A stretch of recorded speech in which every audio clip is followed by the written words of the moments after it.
নির্বাচনের আগেই বসিরহাটে কড়া নজরদারি, রাতভর নাকা চেকিং। রাজ্য পুলিশ ও কেন্দ্রীয় বাহিনীর নির্বাচন ঘোষণার আগেই উত্তর 24 পরগনা জেলার বসিরহাট মহকুমা জুড়ে কড়া নজরদারি শুরু করেছে প্রশাসন।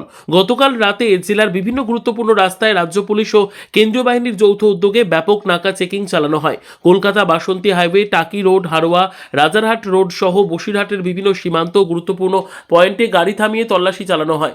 চারচাকা গাড়িগুলিকে দাঁড় করিয়ে গাড়ির ডিকি পরীক্ষা করা হয় এবং যাত্রীদের কাছ থেকে প্রয়োজনীয় নথিপত্র দেখতে চাওয়া হয়। নির্বাচনকে সামনে রেখে জেলার সীমান্ত এলাকায় নজরদারি আরও জোরদার করা হয়েছে। হারোয়া রাজারহাট রোডের জেলার সীমান্ত তথা কলকাতা পুলিশ এলাকার সংলগ্ন কলুপুকুর এলাকায় এবং কলকাতা বাসন্তী হাইওয়ের ভাঙড় থানা সংলগ্ন জেলা সীমান্তেও গতকাল রাতভর এই নাকা চেকিং অভিযান চলে। নাকা চেকিং চলছে, খুব ভালো লাগছে। হারোয়া থানার কলকাতা পুলিশের জেলা বর্ডার, এখানে হারোয়া থানার তত্ত্বাবধানে নাকা চেকিং চলছে, গাড়ি চেকিং করা হচ্ছে, কাগজপত্র চেকিং করছে। আমাদের হারোয়া থানার স্যার আছে, সঙ্গে কেন্দ্রীয় বাহিনীও আছে। চেকিং গাড়ি মেনলি কোনো জিনিস পাচার হচ্ছে কিনা সেগুলো চেকিং চলছে। গাড়ির দিক দিয়ে তুলে গেট খুলে চেকিং করা হচ্ছে, কাগজপত্রটা চেকিং করা হচ্ছে। হ্যাঁ, এটা কলকাতা পুলিশের বর্ডার বা আমাদের জেলার বর্ডার। এখান থেকে এটা রাজারহাট হারোয়া রোড, কলিপুকুর মোড়। রাতেও চলছে? হ্যাঁ, রাতেও চলছে, সকাল থেকেই চলছে। এখানে কেমন লাগছে? খুব ভালো লাগছে। কি বলবেন? খুব সুন্দর লাগছে।